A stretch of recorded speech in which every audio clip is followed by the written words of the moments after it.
저는 퇴사하려고 얼마나 기다린지 아세요? 얼마나 준비한지 아세요? 6개월 걸렸습니다. 6개월. 그 기간 동안 저는 뭘 했을까요? 진짜 주변에 보면 별 생각 없이 퇴사하신 분들이 진짜 많아요. 뭐 퇴사하면 일이 잘 풀릴 것처럼, 또는 퇴사하면 직장인보다 큰 만족도를 얻을 것처럼 생각하는 분들이 되게 많죠. 피디님 주변에도 그런 분들 많지 않나요? 조금 있죠. 맞죠? 요즘 2030 분들은 더 자유롭게 그렇게 생각하시는 것 같더라고요. 그런데 그분들이라면 꼭 이 영상을 되게 보시고 한 번쯤은 더 생각을 해보셨으면 좋을 것 같습니다. 그리고 퇴사하기 전에 퇴사자가 아니면 모르는 사실에 대해서 세 가지를 말씀드리겠습니다. 그게 뭐냐면, 첫 번째는 회사 밖은 지옥이다. 이 얘기 정말 많이 들은 것 같은데요. 겁나 많이 듣죠, 진짜. 미생에도 나왔던 얘기고요. 제가 회사 대표라서 직원들 내보내기 싫어가지고 이렇게 하는 말은 아니고요. 저도 원래 공기업을 다녔었거든요. 근데 공기업을 나름 6개월 동안 튼실하게 준비해서 나왔는데도 저도 분명히 퇴사하기 전에 이 말 엄청 많이 들었어요. 나가지 마라. 나가면 지옥이다 라는 얘기를 들었는데, 나왔더니 진짜 이거야말로 지옥이구나. 그리고 압박감이 엄청 심합니다. 왠지 아세요? 만약 PD님이 우리 회사 채널 구독자 수를 한 달 만에 3,000명을 마이너스 시켰어요. 그러면 어떻게 될까요? 3,000명을 쫓아냈다고 바로 해고가 될까요? 해고가 쉽진 않을 것 같은데요. 그렇죠. 결국 PD님은 9to6 근로계약서에 명시한 일만 성실하게 하면 돼요. 성과야 어쨌든. 그래도 월급이 똑같이 들어갑니다. 회사 밖을 나오면 뭘 하냐? 프리랜서 또는 저처럼 사업가를 합니다. PD님이 유튜브 편집 프리랜서예요. 영상 편집을 대신 해준 프리랜서예요. 근데 오늘 일하다가 갑자기 갖고 있는 맥북이 고장나서 10시간 동안 편집한 게 사라졌어요. 그러면 프리랜서니까 맡겨준 사람한테 저 10시간 일했는데 다 했거든요? 그러니까 이름 주세요. 결과물은 뭐 죄송한데 못 드릴 것 같은데 10시간 동안 제가 일한 거에 대한 보상을 해주세요 라고 하면, 이걸 맡긴 분은 뭐라고 할까요? 정말 어이없어 할 것 같은데. 미친놈 아니야? 그러겠죠. 반면에 회사에 있는 직원이다. 근데 PD님이 저한테 그렇게 얘기를 했다. 그러면 저는 속으로는 열받겠지만 그래도 어쩔 수 없겠죠. 당연히 그거에 대한 월급은 줘야 된다라는 겁니다. 에피소드를 말씀드렸는데 정리해서 말씀드리면, 회사는요, 내가 성과가 낮든 아니면 평타를 치든 다 월급은 똑같습니다. 그러니까 안정적으로 수입이 들어와요. 근데 내가 회사를 퇴사하고 보통 프리랜서로 많이 가실 거예요. 프리랜서 같은 경우는 성과가 안 나면 못합니다. 이 성과도 뭐가 중요하냐면 영업을 떠야 돼요. 영업을. 고객을 유치를 해야 됩니다. 그래서 고객 유치부터 또 고객을 설득하는 과정도 들어가겠고요. 또 결과물도 만들어내겠죠. 그리고 그 후에 사후 관리까지 혼자서 다 해줘야 됩니다. 이런 거가 있기 때문에 회사 밖은 지옥이다라는 겁니다. 결국에 돈을 벌어야 되잖아요. 자기가 움직이지 않으면 돈을 벌 수가 없거든요. 퇴사를 하고 나면. 그래서 이런 것들은 좀 크다라고 볼 수가 있습니다. 그리고 두 번째 사실은요, 아마 이 영상을 보는 분은 직장인이라면 모르고 계셔서 사실인데요, 직장인 분들이 있죠. 그분들은요, 실수령액 이상의 돈을 받고 있는 겁니다. 근데 직장인 분들은 세금 다 떼고 내 통장에 찍힌 걸로, 예를 들어 실수령액이 200만 원이다 라고 하면 우리 회사 200밖에 안 주는구나 라고 생각할 수가 있거든요. 근데 퇴사하고 나면 압니다. 내가 받은 게 200이 아니었구나. 사실 나는 회사에서 더 많은 것들을 받았구나 라는 걸 알 수 있거든요. 대표적으로 뭐가 있냐면 4대 보험. 4대 보험이 있겠죠. 여기서 뭐 고용보험 같은 거는 뭐 상관없죠. 퇴사하고 나면. 근데 뭐가 크냐면 건강보험하고 국민연금이 큽니다. 그래서 건강보험, 국민연금 그런 것들이 있거든요. 그래서 실제로는 200이 아니라 250 이상 돼요.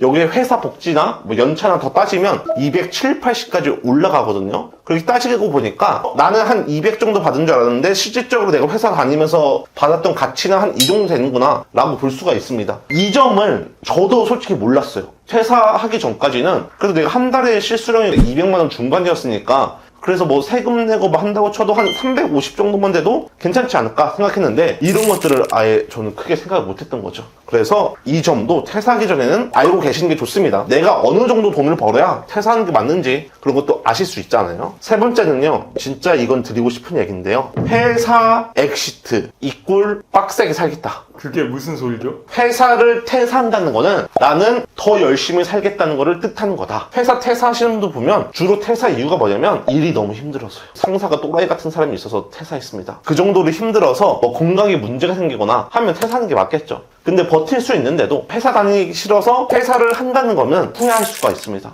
왜냐면 아까 첫 번째에서 말했죠. 회사 밖은 지옥이다. 결국 자기가 돈을 벌어와야 되거든요. 근데 돈을 못 벌어오면 삶이 힘들어지죠. 그래서 회사를 나온다는 거, 특히 프리랜서 사업가 분들을 보면 빡세게 살죠. 피디님 봤을 때 저 빡세게 사는 것 같아요? 놀면서 하는 것 같아요? 매일 회사 나온 거 보니까 매우 빡세게 사는 것 같은데요. 그렇죠. 그런 것처럼 회사 밖을 나온다는 거는 결국 본인이 다 스스로 책임져야 돼요. 자기 생계든 의료보험이든 책임져야 되거든요. 그래서 회사 밖을 나온다는 거는 나는 회사에서 예를 들어 한 8시간 일했다면 나오면 최소 한 12시간 이상씩은 일할 생각하고 나오는 게 낫습니다. 그래서 보통 프리랜서랑 사업가 보면 주말에도 일 많이 합니다. 밤에도 일을 하고 또는 새벽에 일하는 사람도 있고 그렇죠. 물론 이분들은 성과가 있으면 직장인보다 더 큰 수입을 버는 건 사실입니다. 근데 그만큼 리스크도 따른다라는 거고요. 또 직장인인데 현실에 좀 안주하는 편이다 하시는 분들 있죠. 또 난 새로운 일을 하기 싫다. 솔직히 말해서 좀 월급 무팡이었다 하시는 분들 있죠. 그분들은요. 그 회사 대표님한테는 죄송한데 그 회사에 붙어있는 게 맞습니다.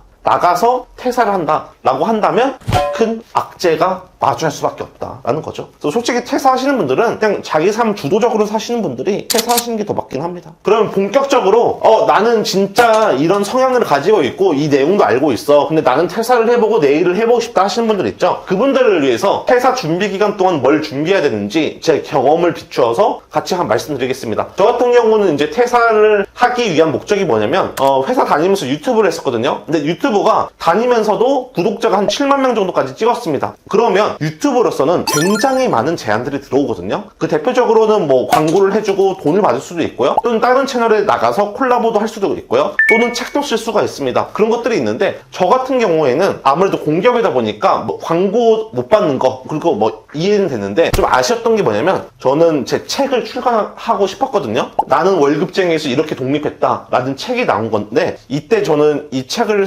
출간하고 싶어서 회사에 한번 문의를 드렸거든요. 근데 보통 공무원도 개인이 책 내는 데는 크게 이게 불운서적이 아니면 태클을 안 걸거든요. 근데 저희 회사 같은 경우는 꽤 오래된 공기업인데도 여태까지 직원이 책 낸다고 하는 사람이 아무도 없었다. 그러니까 전례가 없는 거죠. 그래서 좀 당황해 하시더라고요. 이때 전 느꼈거든요. 내가 유튜브를 계속 할 거면 회사랑 같이 공존하는 건 쉽지 않겠구나. 그냥 나가는 게 맞겠구나 라고 느껴가지고 이때가 좀 계기가 됐어요. 책을 낸다고 했을 때 회사에서도 안 된다고 말하기도 어렵고 그렇다고 하라고 하기에도 애매한 입장이죠. 그때 느껴가지고 퇴사를 하는 게 맞고 준비를 해야겠구나 라고 해서 저는 뭐를 했냐면 6개월 프로젝트라는 걸 했습니다. 이때가 코시국이었거든요. 2021년 딱 그 정도 됐겠다. 코로나 때는 더더욱 회사 퇴사하는 게 더 위험하지 않았을까요? 맞아요. 그랬는데도 안 하면 후회할 것 같았어요. 지금 만약에 내가 퇴사를 안 한다면 5년, 10년 뒤에도 내가 안 했던 걸 후회할 것 같아가지고 나갔으면 또 그만큼 나가서 제가 하고 싶다는 열망도 강했고요. 또 6개월 프로젝트를 했고 이때 뭘 했냐면 목표를 3가지 설정했습니다. 첫 번째는 뭐냐면 퇴사를 하면 일단 유튜브 수입은 생길 거다. 또는 종종 강의 같은 거 나가면 수입은 생길 거다 라고 했는데 그거는 되게 현금 흐름이 불안정하다 라고 생각해서 뭘 했냐면 이외의 수입 월 200만 원을 더 벌겠다. 새롭게 뭔가를 만들어서 라고 했고요. 두 번째는요. 체중을 감량했다. 지금 제 영상을 보시는 분들은 이 몸이 체중을 감량했다고 생각할 수가 있는데 이 몸은 퇴사 이후에 급진적으로 찐 살이다 라고 보시면 됩니다. 그리고 체중은 어쨌든 이때는 더 날씬했다. 프로필 사진 한번 띄워주세요. 그리고 세 번째는 뭐였냐면 퇴사를 준비하라고 했을 때 저도 그때 자녀가 있었고 결혼도 했던 상태니까 와이프가 둘째를 임신한 상태였거든요. 그래서 불안감이 엄청 심했어요. 회사에서 만약에 망하면 어떡하지? 망하면 우리 집 큰일 나는 거 아니야? 그래서 6개월이라는 기간 동안 이 3가지를 조건을 충족하겠다. 그래서 나는 더 자신감을 얻고 과감하게 선택하겠다 라고 했거든요. 그래서 결과적으로 어땠냐면 이 첫 번째 이거 있죠. 이거 뭐로 달성한지 아나요? 라자다라고 아십니까? 라자다? 파스타 이름인가요? 라자네 아니에요? 라자냐? 쇼피 아세요? 쇼피? 쇼피는 아마 시청자분들 아실 것 같은데 동남아의 이커머스 플랫폼입니다. 근데 라자다는 뭐냐면 쇼피 경쟁사인 플랫폼이에요. 그래서 현지에서는 제가 알기로는 라자다가 더 유명한 걸 알고 있는데 우리나라 사람들 셀러들은 쇼피를 더 많이 했었죠. 라자다는 많이 안 했던 시기입니다. 지금 어떤지 모르겠어요. 저도 지금 라자다 안 하고 있거든요. 그래서 라자다를 통해서 이제 블루오션이 했죠. 저한테는 200 이상을 한 3개월에서 4개월 만에 뚫습니다. 뭐든지 궁시에 몰리면 어떻게든 합니다. 근데 이때 전 6개월 프로젝트 하는 동안에 5시간 이상 잔 적이 없어요. 또 책도 계속 읽어야 되잖아요. 그래서 출퇴근 시간이 왕복 3시간 반이었거든요. 그때 출퇴근 시간 때 뭐 핸드폰으로 놀지 않고 항상 책 읽었어요. 또 출근할 때 5시간 이상 못 자니까 졸리잖아요. 그 자리에 앉아있으면 책을 읽다가 바닥에 떨어뜨립니다. 그러면 한 번 더 기회를 줘요. 야, 정신 차려라. 읽어야 된다. 라고 기회 주죠. 그런데 졸릴까요? 안 졸릴까요? 졸리죠. 그러면 갖고 있는 볼펜을 허벅지를 한번 찌릅니다. 또 졸릴 때도 있거든요. 근데 서서 가는 거예요, 그때부터는. 서서 책 읽으면서 가는 겁니다. 그랬으니까 이제 3, 4개월 만에 이런 것도 이제 가능했었다라는 거고, 체중 감량도 한 6에서 7kg 정도는 거의 한 4개월 동안은 이렇게 뺐었어요. 나쁘지 않게 뺐었죠, 이때도. 그리고 불안감 세 번째 있죠. 아, 불안감은 진짜 내가 없애겠다 라고 해서 이때 뭐 대도 않는 뭐 명상도 하고 막 책도 많이 읽고 했는데, 결국은 뭐냐면 불안감은요, 없앨 수 있는 게 아니에요. 절대로 사라질 수가 없는 겁니다, 불안감은. 대신 내가 뭔가 새로운 일을 하기 전에 불안감을 느낀다 라고 하면 이 불안감을 긍정적인 에너지로 쓰면 됩니다. 내가 지금 불안하고 있구나. 그럼 내가 뭔가 더 열심히 한다거나 또 전략적으로 뭔가 바꾸겠다거나 그렇게 생각하면 된다는 거죠.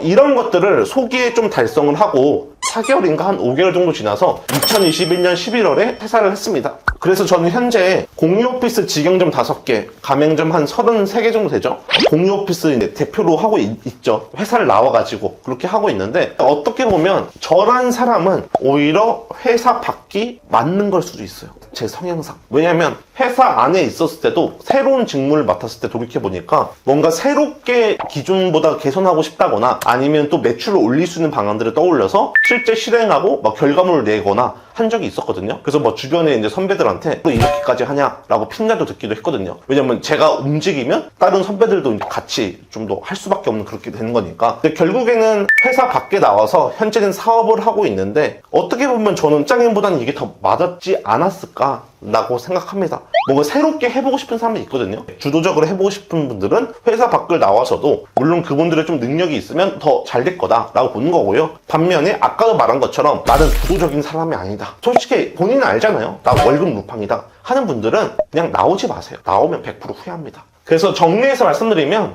회사가 힘들어서 그냥 회사 다니기 싫어서 퇴사하는 분들한테는 지옥이 펼쳐질 거고요. 반면에 회사에서 행복한 분들의 특징이 뭐냐면, 나는 직장인 신분이었을 때는 뭔가 내가 새롭게 하고 싶은 가슴 떨리는 일이 있는데 이걸 안 하면 나 진짜 나중에 후회할 것 같다, 회사 나와서 이게 어느 정도 됐다 라고 하는 분들은 되게 만족도가 높으실 겁니다. 나는 퇴사 사유가 가슴 떨리는 나만의 일을 하고 싶다, 그게 단순히 1, 2주 간 게 아니라 몇 달 이상으로 그런 마음이 유지가 됐다 하시는 분들은 저의 6개월 프로젝트처럼 좀 단계별로 좀 어느 정도 준비를 하면서 현실성 있게 퇴사 준비를 하신다면 퇴사하고서도 밝은 미래가 펼쳐질 거라고 저는 생각합니다.